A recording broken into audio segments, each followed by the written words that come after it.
Hello, ladies and gentlemen. Welcome to yet another video installment of the Podcomics webcast. I am your host, David.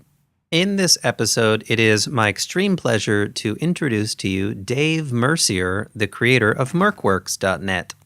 If you're not already familiar with his comics, go to his website, read his comics, and then I want you to buy one, if not both, of his books. They're called The Joy of Despair and The Cure for the Human Condition, and they are excellent. Well worth the money. The other thing you could do, well, let me tell you.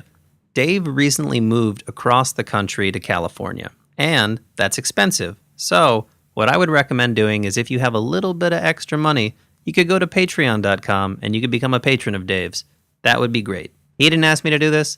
This is just something I do because I don't know what I'm supposed to talk about before the video. Okay, so let's get right to that video, and I can knock off all this yapping. All right, well, we got 100% off topic. I actually have like a little thing that I always talk about. Okay. And then I have some notes about specifically your comics. Oh, fabulous. So let's. Here's the next part.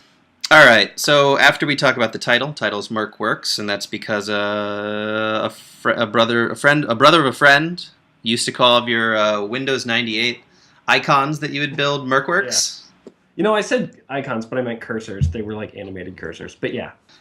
Okay.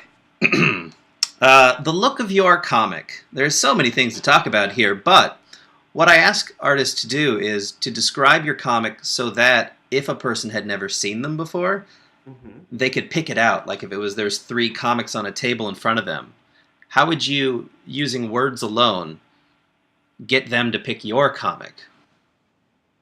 Well, so I'm only describing the art? Yeah. Okay. It seems simple, but is surprisingly complex. Colorful.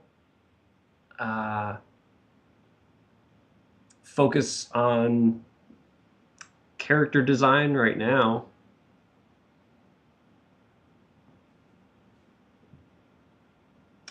That's a tough one. Yeah, I know.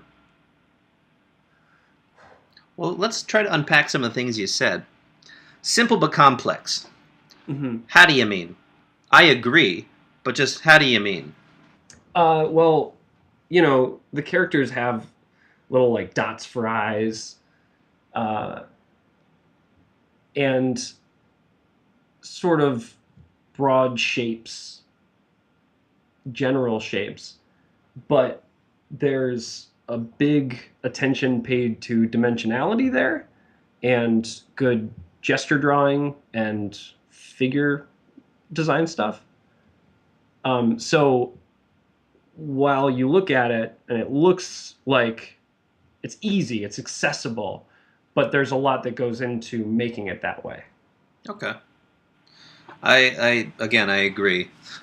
Colors. You know, there's a lot to talk about in your colors, but you just said color. I mean, there are, basically speaking, there's black and white and there's color strips. So you've directed me towards one which is color, but if there were 3 color strips on the table in front of me, how would I know which one was yours? It depends on which era of Mercworks you're talking about. Sure. If it's predominantly oranges and reds, that's an early Mercworks comic. In the middle there, it was just kind of, boy, I don't know what to describe that. But currently, it's just very colorful. I'm not afraid to sort of explore the whole palette and use really bright, saturated colors. Mm-hmm. You also said dimensionality, which I'm not sure exactly what you mean by that. So like 3-dimensional shapes, as opposed to, you know, something that's flat looking. My comic has depth and perspective and stuff like that. Okay. Yeah, that is one of the things I noticed a lot. Okay, so I can talk about all of these things that you just mentioned that I saw today. There's a couple of strips that have cars in them, and the cars are so well drawn. Thank you. And I don't know if this is a thing which takes you a while or if it's just a natural gift or it was something that you worked at over a long time, but they're amazingly well done. All the technical interiors of rooms, obviously. Like the sort of that attention to detail is there. Hmm. Well, it has to do with my philosophy on art, which is I've spoken about this on other things, but I believe that you should always be focused on what you're worst at. So if you're terrible at hands, for instance, or you don't feel comfortable drawing hands, don't start putting characters' hands in their pockets to hide them. You got to lean into it, really draw hands as much as you possibly can until you're the worst at something else. Yeah. And so for a while, quite some time ago, it was cars. I couldn't figure them out, and I was using all this perspective and trying to figure it out, and it would take me ages. It would take me, like an hour longer to draw something than it should have. But now it's just like, oh yeah, blah, blah, blah, blah, because I practiced at it so much. Okay. Well, they're really nice. Thank you. There specifically was one where it starts with a shot of keys, and then you pop, I think, the hood. Mm-hmm. And then the last one, there's a gerbil running in there, and there's like gears in there, and all of these little bits were just so, like, even the keys were really well done. Uh-huh. Like with those ones, I think I did reference images. Mm-hmm. I think I cheated a little bit on that comic, but it's one of my favorites in terms of art because it is really, really well drawn. The interiors I might have cheated on, but the exteriors I think were. Yeah. For me, your comic's a feast for the eyes. Oh, thank you. This conversation is a feast for my soul. Well, I'm really happy to get to talk to you today because I really enjoyed going through all your comics.